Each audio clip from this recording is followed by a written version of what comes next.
Before we start today's episode, we want to let you in on the next phase of our journey. Over the past 2 years, we've painstakingly restored and organized our grandfather's World War II photographs, images he captured as a combat medic in the 357th Infantry. We've matched them to the dates, locations, and events we're sharing in each episode. And now we're ready for the next step. We're preparing to travel to Europe, to walk the same roads, visit the same villages, and recreate our grandfather's photos nearly 80 years later. This will become a published photo book, pairing his original wartime images with our modern recreations, showing how much has changed and how much memory still remains.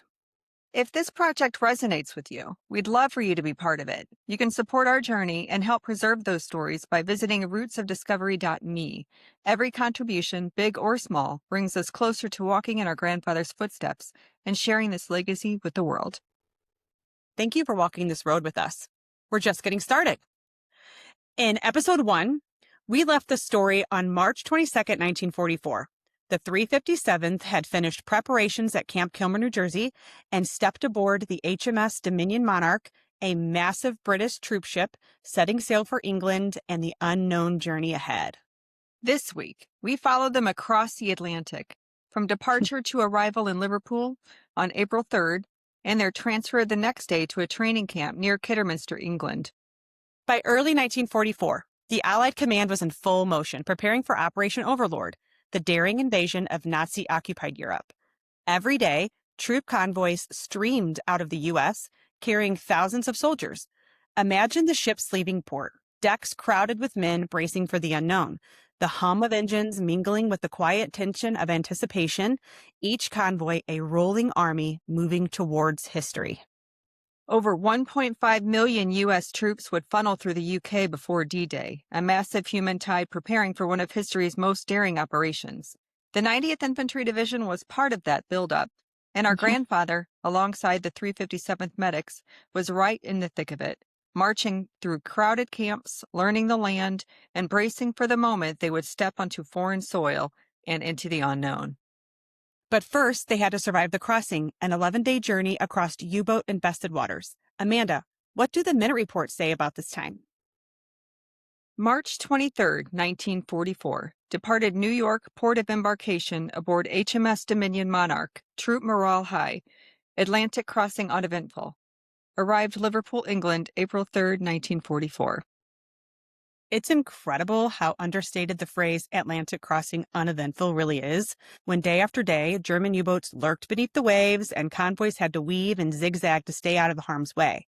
On top of that, the men were constantly being drilled, practicing emergency procedures, manning lifeboats, and running through fire and blackout drills, all while seasickness and cramped quarters tested their endurance. The Dominion Monarch was originally a luxury liner, but wartime stripped all of that away. Bunks were stacked 4 high, long lines for meals, limited fresh water.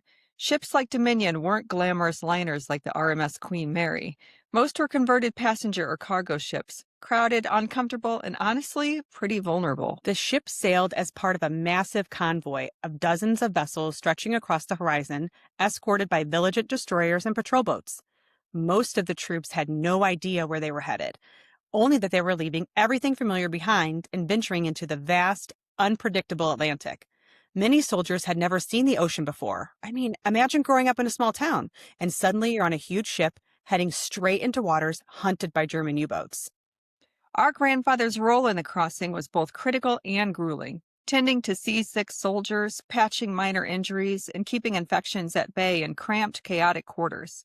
Yet even as he handled the immediate needs, the mind, like the minds of all men aboard, was bracing for something far bigger, the uncertainty of war that lay beyond the horizon.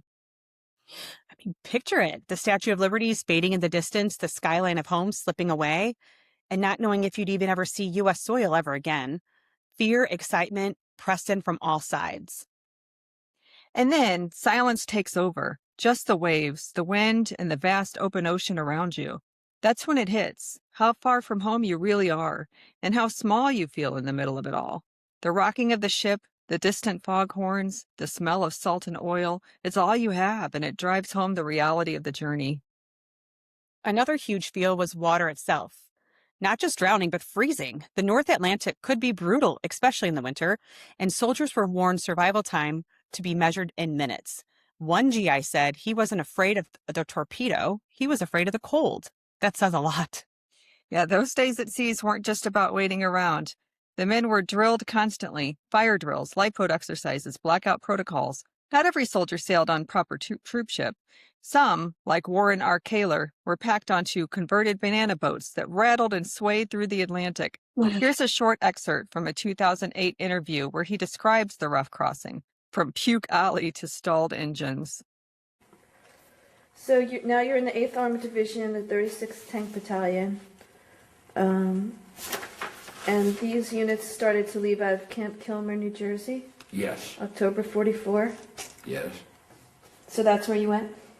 Went to Camp Kilmer, which of course was pretty close to home, but I didn't get home because I live in South Jersey. Right. And then you took the ferry over to Staten Island, Yep, and you sailed to England in November of 44. yes. How did you get over there? What kind of boat? Well, actually, it was a converted banana boat from South America. It was very small, and, Was it a convoy? pardon? A convoy? Oh, it was in a convoy, absolutely. We were in a convoy.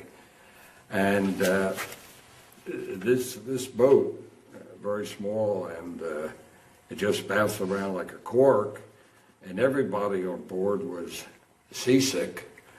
And we're going along, and all of a sudden the ship loses its engines, and the convoy, of course, had to keep going.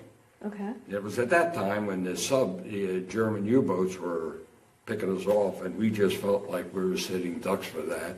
But fortunately, they got the engine started, and we caught up with the convoy, and we rejoined the convoy. Took 2 weeks? Yes, And two long weeks. Yeah, what were living conditions like that you remember on ship? On ship, Carol, they couldn't have been worse. Everybody was so sick. Where we used to go to the mess hall, they finally named it Puke Alley. Everybody was seasick, and being a small boat, it would rock and roll, and the trash cans and all weren't tied down that bounced from one side of the ship to the other. You'd hear the noise. It was a very bad experience. We had the Sismondo twins. They were Italians, and they were our cooks. Well, they were so sick, they couldn't get up on deck to get fresh air. We had to carry them up so they would get the fresh air. But it was a hard time. It really was. It was the boat, I'm sure, or the ship, not the boat, the ship, because it was just so small. It just got tossed around. It was a rough time, yeah. The waters were rough. We got tossed around. So I'll never forget that. I know what seasickness is, and you feel like you'd rather be dead than there. Were there any corpsmen on board to help you? Yes, but it didn't do much good, you know. Yeah. If things would have been a little calmer, it would have been all right. They did whatever they could, and we were fed well, we were cared for, but it was just sick. And of course, you had the bunks were in racks. When the fellow up top got sick, That was the worst. it was just a messy situation, and they couldn't do anything about Oh, it. that's horrible. It's part of RV life, I guess. Yes. That firsthand story really brings it to life. The cramped corridors, the swaying ship, and constant seasickness. Even in an uneventful crossing, these men were already tested long before reaching England. We also asked our dad, Malcolm Neil Mersch, our grandfather Malcolm's firstborn, if he remembered stories about those practice runs. Hey, Dad. Hey, So you were the oldest son of Malcolm, your dad, and I asked if you had any memories or recollections that your dad might have told you about his travel over, going to England for the first time, leaving the States and making his way. And as we know through research, he was on the Monarch, which was a luxury liner converted into a wartime ship. And you... it's called a troop ship. Exactly, a troop ship. Thank you. And you said you did have one memory of a story he told you. What was that? They always had submarine drills going over, and I believe they're on one of the lower decks. But when they had a submarine drill, they go all the way to the top deck with everything they're carrying. And that one guy, about the third or fourth time they did that, he got to the top deck through gun, pack, web gear, helmet, and all. He spent the rest of the trip in the brig. In the brig. I didn't realize they had a brig. I guess they would have. Oh, yeah. I wonder if he had to repay for a new pack. Yes. Yes. Paid for it, yes. Yeah. So you're trying to say that there's a gun and a bag of unused. Yeah. Brand new right in the box. Yeah. Yeah. Between here and England. Yeah. The bottom of the ocean. Yep.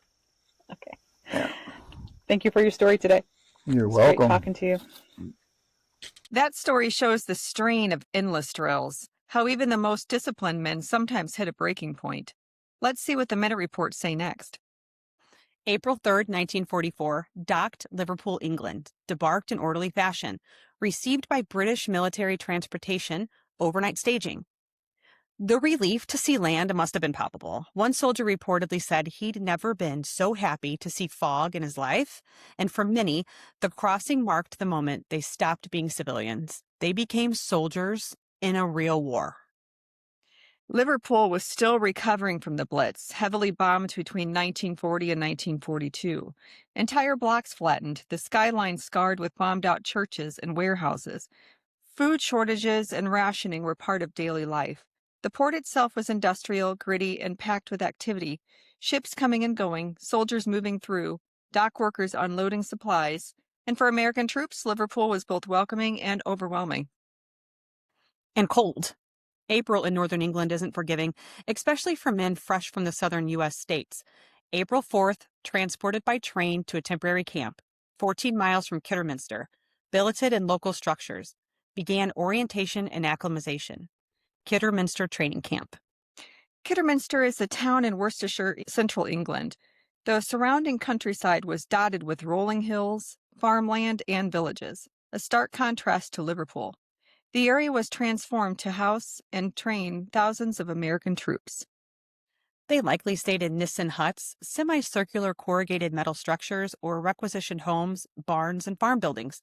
Spartan accommodations, thin mattresses, drafty walls, and a constant hum of men coming and going. Officers moved through grand halls in Kinlet Hall, while troops hustled across muddy grounds, completing drills, delivering messages, or fetching supplies.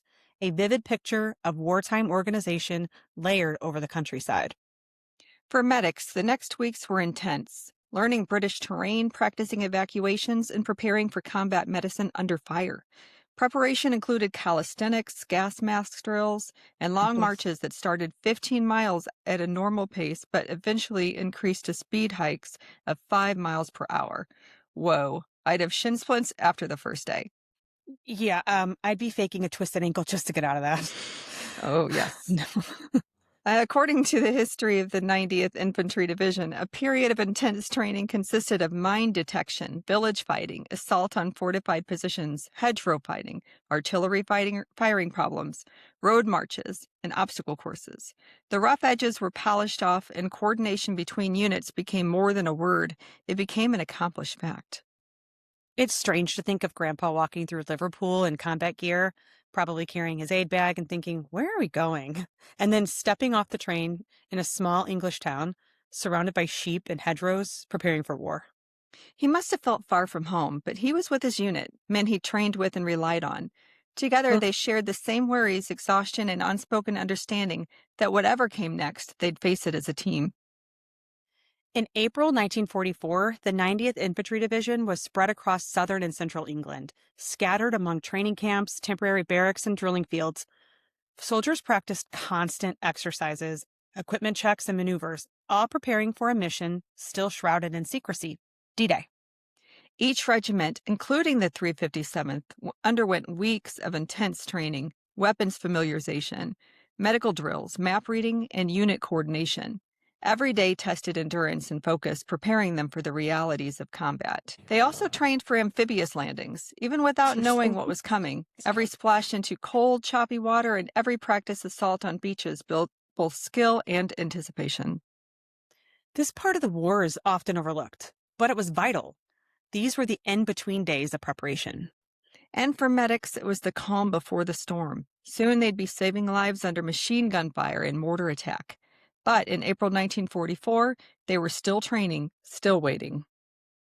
The next time, we'll explore the 357th's medical training in England, battlefield triage, evacuations, and trauma care under fire, the final stretch before D-Day. As we close episode 2, we just want to say how grateful we are that you're here with us. What started as a scrapbook of photographs and handwritten notes has become a journey we now share with all of you. Every time you listen, you help keep these stories alive. We're retracing our grandfather's path, one town, one date, one photograph at a time, and there's so much more ahead. If you're enjoying the journey, be sure to follow or subscribe so you don't miss the next chapter. And if this episode meant something to you, a 5-star rating or a short review helps others discover the story. If you didn't enjoy it, don't worry about a rating. Just stick with us. Sharing this episode with a friend, family member, or anyone who cares about World War II history is one of the greatest ways you can support us. This project is about remembrance, connection, and honoring the footsteps that came before us, and we're honored you're walking beside us. Thank you for listening, and we'll see you in the next episode. Thanks. Bye. Bye.